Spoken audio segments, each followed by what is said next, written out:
AHA Moments, perbincangan santai, penuh makna dan menginspirasi. Oke, salam jumpa para sobat AHA, kita ketemu lagi di AHA Moment pada kali ini. Ya, pada kesempatan ini di AHA Moment kita kedatangan satu narasumber spesial gitu ya. Di sini ada Mas Sigit gitu Mas. Mas Sigit itu adalah seorang psikolog sosial. Ya, beliau juga komite ahlinya di HIMSI Jaya. Nah, kita spesial banget kedatangan Mas Sigit. Terima kasih banyak Mas sudah datang pada hari ini untuk kita ngobrol-ngobrol lagi gini. Ketemu lagi di AHA Moment. Sama-sama. Gitu ya. Nanti ada topik yang menarik yang saya pengen konfirmasi secara detail kepada Mas Sigit terkait dengan hal ini karena hal ini sedang fenomenal gitu ya. Fenomenal terjadi di negara kita saat ini gitu kan ya. Tapi di awal saya ini Mas, kalau saya kemarin sempat baca-baca ya satu tulisan gitu ya. Kenapa sih seseorang itu bisa melakukan sesuatu hal padahal orang itu baik gitu ya. Orang itu terkesan bahwa dia adalah sosok yang sangat baik, setiap sehari dia juga berperilaku cukup baik. Tapi apa yang kadang-kadang bisa membuat seseorang kemudian melakukan sesuatu default, kejahatan gitu kan ya, di situasi tertentu Mas. Nah ini kenapa ini saya tanya ke Mas Sigit ini kan secara sosial menurut Mas Sigit ini seperti apa sih Mas penilaiannya gitu? Ya. Terima kasih. Salam sehat dulu ya. Oh, salam sehat. Jadi begini, Mas Martin, memang salah satu topik yang cukup menarik dalam studi-studi psikologi sosial adalah apa yang kita sebut sebagai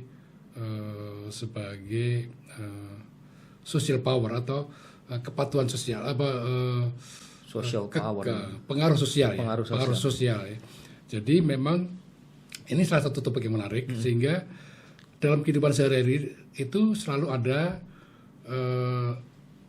ada bahwa seseorang individu itu memiliki pengaruh yang lebih daripada orang-orang lain di sekitarnya. Social influence, punya pengaruh sosial ya. Itu suatu kehidupan sehari-hari. Nah, dalam konteks itu maka memang kita lalu bisa masuk pada suatu topik kenapa seseorang mau mengikuti perintah orang lain, yes. ya kan? Itu karena disebabkan oleh itu tadi ada hubungan antara seseorang yang punya pengaruh lalu orang yang memang bisa patuh terhadap pengaruh ini. Itu ada salah satu yang menjadi topik yang sangat cukup menarik dalam studi psikologi sosial ya. Bahkan kalau kembali kepada tadi apa yang diutarakan oleh Mas Martin adalah kenapa seseorang bisa bertindak jahat ya. Jahat melakukan kejahatan padahal kita ya. kenal dia tuh orangnya baik-baik aja gitu loh Mas. Iya. Nah, itu mungkin tidak harus jahat seperti itu tapi mungkin juga bertindak kasar atau iya. hostile lah ya. Hostile. Tapi bisa juga disebut kejam ya. Kejam. Hanya karena mengikuti perintah. Gitu. Jadi gini, ada suatu studi klasik dalam psikologi sosial. Ada penelitiannya berarti Mas ya? Ada penelitian. Salah satu studi klasik dalam psikologi sosial itu dilakukan oleh orang namanya Stanley N. Graham. Stanley N. Graham. Nah, Stanley Graham itu seorang psikolog dari dia di Universitas Yale di Amerika. Dia tertarik dengan suatu peristiwa yaitu yang menarik pada saat itu ada di Yerusalem ada suatu pengadilan yang dilakukan pada seorang yang dianggap sebagai penjahat perang Nazi namanya Adolf Eichmann ya kan. Adolf Eichmann itu waktu itu diadili di Yerusalem lalu sementara ada juga seorang peneliti lain yang namanya Hannah Arendt itu tapi dia bukan seorang psikolog. Hannah Arendt itu seorang juga Yahudi yang juga mengikuti trial pengadilan Eichmann ini.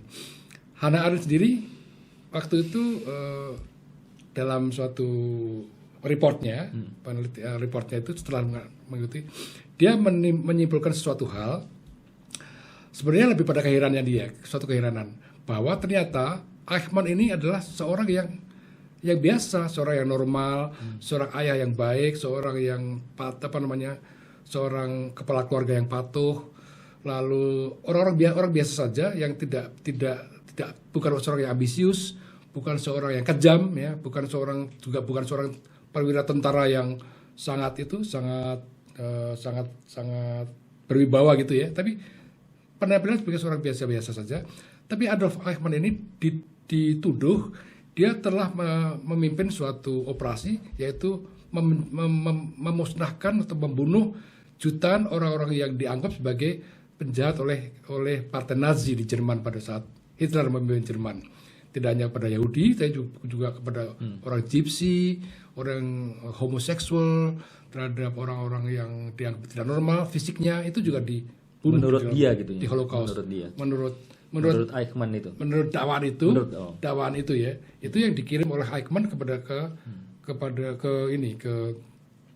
kamar gas. Nah, kembali ke Hannah Arendt tadi, dia mengatakan bahwa dia dalam reportnya itu dia sebut sebagai Eichmann in Jerusalem (2) the banality of evil. Banality of evil artinya evil, kejahatan itu, perilaku jahat itu ternyata bisa tersembunyi dalam kehidupan sehari-hari. Bisa dilakukan oleh orang-orang yang tidak kita nyana-nyana bisa melakukan itu. Itu.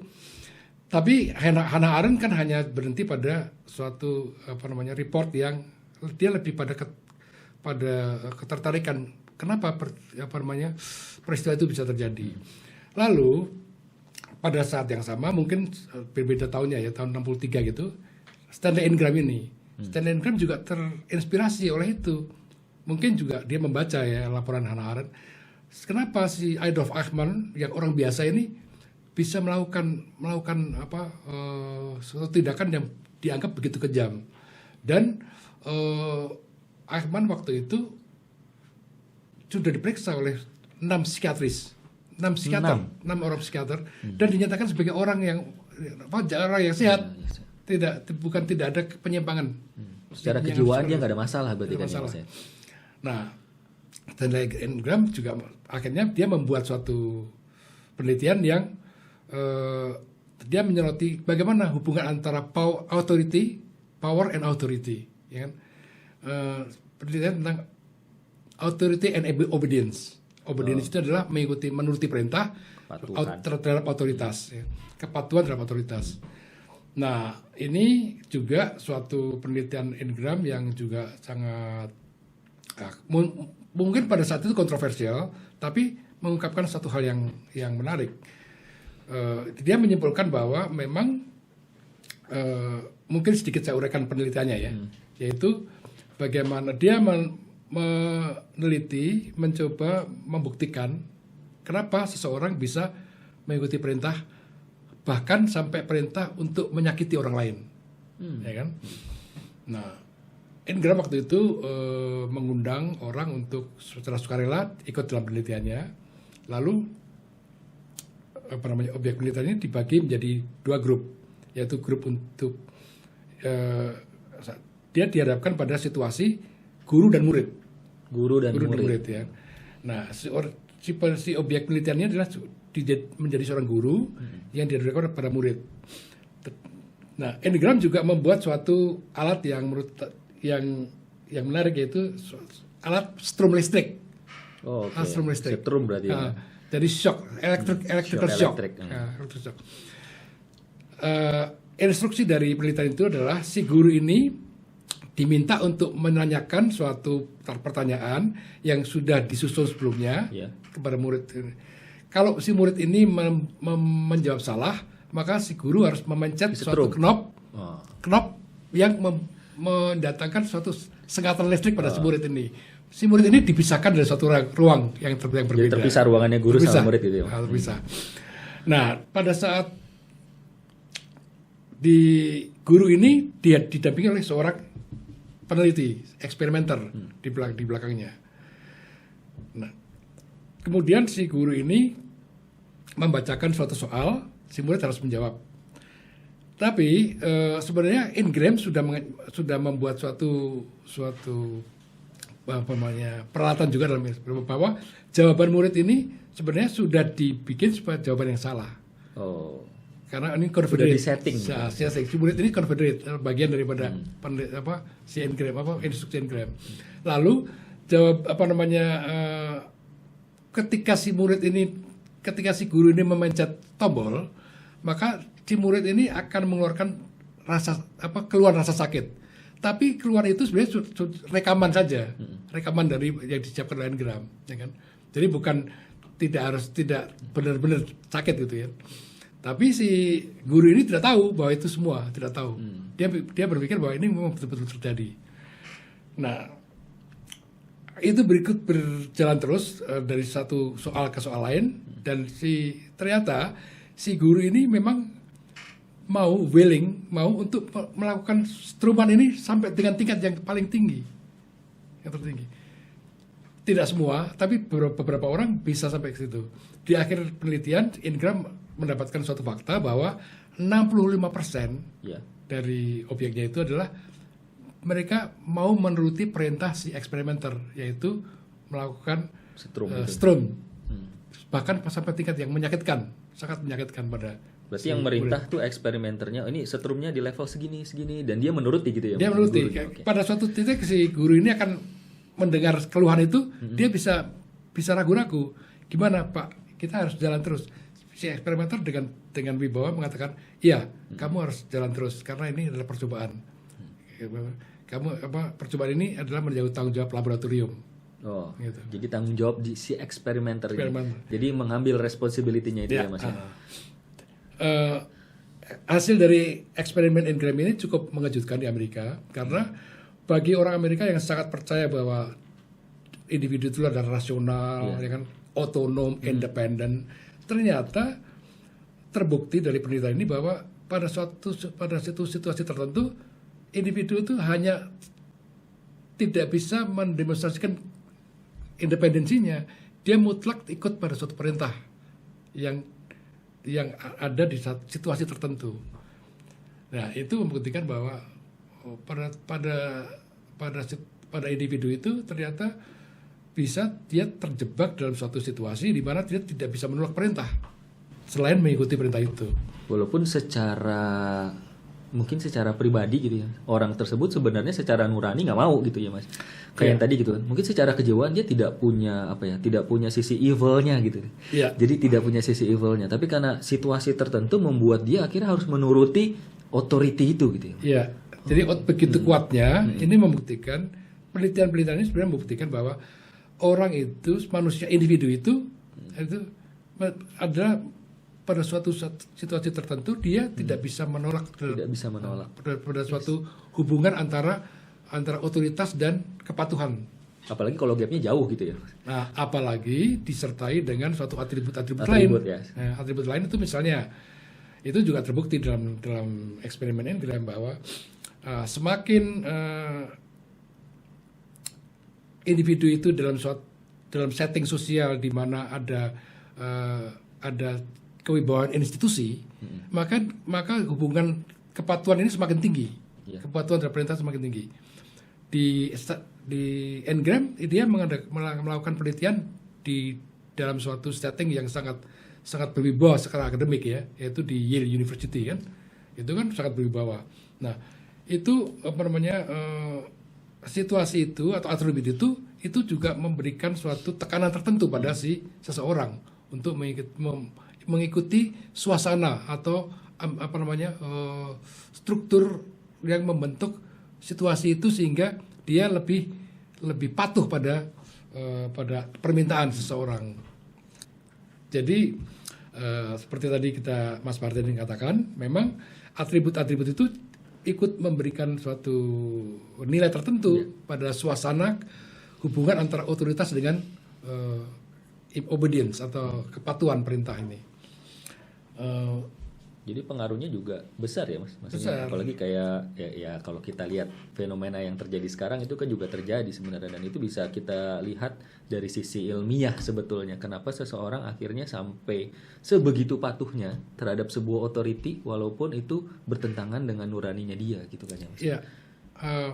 Iya, bisa bertentangan. Iya, karena pada suatu situasi sosial tertentu individu itu memang seperti tidak bisa menjadi dirinya sendiri. Oke. Dia menjadi bagian daripada lingkungannya. Ya. Jadi dalam psikologi sosial salah satu diktum umumnya adalah bahwa manusia itu, individu itu, dia tidak bisa terlepas dari lingkungan sosialnya. Dan lingkungan sosialnya ini memberikan tuntutan tertentu sehingga individu itu mau tidak mau dia harus menyesuaikan diri dengan lingkungannya. Ya. Nah, salah satu eksperimen yang juga membuktikan hal itu adalah yang dilakukan oleh sebelum Ingram ya. Ini Ingram ini asistennya. Jadi namanya Solomon Elliot S. Solomon S ini juga salah satu tokoh dalam psikologi sosial. Dia salah satu teorinya adalah tentang conformity. Jadi individu itu, manusia itu, seseorang itu adalah dipaksa untuk selalu konform, selalu menyesuaikan diri dengan tuntutan lingkungannya. Dipaksa. Dipaksa dalam artian dia untuk bisa menjalani hidupnya dengan baik, ya, dengan normal, dengan wajar, dengan sehat gitu ya. Apabila dia bisa menyesuaikan diri dengan lingkungannya. Misalnya seorang yang murid student mahasiswa misalnya, dia harus bergaul, dia menyesuaikan diri dengan lingkungannya dia, tempat dia bergaul, ya kan. Misalnya seorang pekerja, seorang karyawan misalnya, dia juga menyesuaikan diri dengan bagaimana perilaku, cara hidup, gaya hidup dengan teman-temannya sekitarnya, supaya dia tidak merasa terkucil, ya kan. Ya, jadi dia, oleh karena itu Solomon S mengatakan bahwa pressure ini, tekanan kelompok ini cukup kuat pada individu, sehingga seringkali kerap kali individu itu memang tidak bisa lepas dari tuntutan sosial di mana dia hidup pada saat tertentu. Nah, kembali pada tentang konformitas ini erat kaitannya dengan bagaimana seseorang itu menghayati dirinya dalam berhubungan dengan situasi sosial. Situasi sosial itu bisa dengan orang-orang sesama, bisa dengan pimpinan, ya kan? Bisa dengan atasan, bisa dengan guru, bisa dengan orang tua, ya kan? Itu kan menunjukkan bagaimana pola relasi. Kalau sekarang banyak diistilahkan dengan istilah relasi kuasa ya, power relasi kuasa itu sekarang lagi populer. Nah, penelitian psikologi sosial lebih mendalam. Tidak hanya relasi kuasa, itu adalah bagaimana relasi antara otoritas dan kepatuhan. Jadi antara authority and obedience. Itu di salah satu yang menonjol adalah tadi eksperimen dari Stanley Milgram tadi. Nah, kalau kita kaitkan gitu Mas dengan fenomena yang sekarang terjadi gitu kan ya. Kalau kita lihat ini sekarang lagi heboh banget nih masalahnya yang melibatkan Barada Eliezer itu dalam proses penembakan itu kan. Kalau kita kaitkan sama teori yang tadi kan itu ada kaitannya itu Mas. Kalau misalkan secara implisit itu bagaimana seseorang melakukan sebuah tindakan gitu ya atas perintah tanpa dia bisa menolak, even itu akhirnya membunuh seseorang gitu. Nah, temannya sendiri istilahnya kalau kita lihat yang terjadi di media gitu ya, yang kita lihat di media itu temannya sendiri yang harus dia hilangkan nyawanya gitu Mas. Itu kan ada korelasinya sebenarnya tadi sama apa yang dijelaskan sama Mas gitu. Iya. Jadi kalau kita ngomong kayak gini ya Mas, maksudnya ini masuk ke yang agak lebih spesifik nih maksudnya. Iya. Nah, kita melihat ini dari sisi dari sisi ilmiah terkait dengan kejadian tersebut. Kan ini cukup fenomenal sebetulnya. Siap. Ya. Kita masuk kepada menukik pada suatu fenomena yang konkret ya. Dari teori kita melihat fenomena yang konkret. Kalau kita melihat berita-berita yang ada tentang pengadilan yang sedang berjalan, memang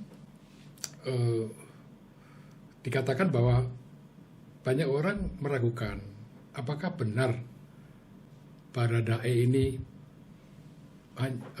tidak bisa menolak perintah. Tapi kalau kita lihat dari bukti-bukti saintifik dari penelitian yang tadi kita bahas bersama, memang ada bukti-bukti bahwa pada suatu situasi sosial tertentu, dalam suatu kondisi hubungan sosial tertentu, seseorang itu memang ada dalam situasi yang tidak bisa menolak tuntutan dari yang ada di dalam, yang muncul dalam situasi itu.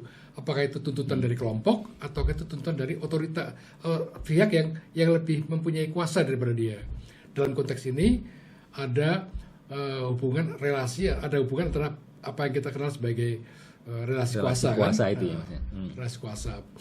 Jadi seperti tadi kita bahas tentang studinya Stanley Milgram, itu kan juga secara khusus membahas tentang bagaimana hubungan antara obedience, kepatuhan kepada perintah, dan otoritas. Ya kan? Jadi bagaimana konteksnya adalah otoritas dan si penerima perintah. Kepatuhan terhadap perintah. Maka memang dalam situasi itu bisa didukung tanpa harus membela atau membenarkan pihak-pihak yang sekarang sedang menghadapi pengadilan, tapi memang ada bukti-bukti psikologis atau bisa diterangkan secara ilmu psikologi yang saya pelajari bahwa Dalam situasi tertentu, seseorang itu memang mutlak dikuasai oleh situasi sesaat yang dia hadapi. Dalam konteks ini adalah situasi di mana dia mendapatkan tuntutan atau perintah atau harapan dari seseorang yang dianggap sebagai memiliki otoritas yang lebih tinggi daripada dirinya. Dalam konteks Baradae ya. Baradae ini kan menerima perintah dari seseorang yang memang sebuah otoritas yang jauh lebih tinggi yang dibandingkan dengan dia mempersepsi dirinya sendiri gitu. Itu yang terjadi, Mas Martin. Ya, termasuk tadi kalau dari Mas Sigit sampaikan kan ada apa namanya? Eksternal faktor juga selain otoritas itu juga dipengaruhi hal lain kayak atribut, kemudian institusi, itu kan juga berpengaruh gitu Mas ya. Betul, benar bahwa hubungan relasi kuasa ini itu akan lebih diperkuat lagi dengan beberapa atribut yang menyertainya, misalnya tentang institusi atau tentang dorongan untuk konformitas ya, atau nilai-nilai atau budaya kultur itu bisa ikut memperkuat adanya relasi kuasa antara si pemberi perintah dan si penerima perintah. Jadi misalnya dalam studi Milgram tadi, Milgram itu melakukan studi yang pertama itu adalah di dalam lingkup suatu institusi yang sangat berwibawa, yaitu di universitas yang sangat ternama di Amerika ya. Nah,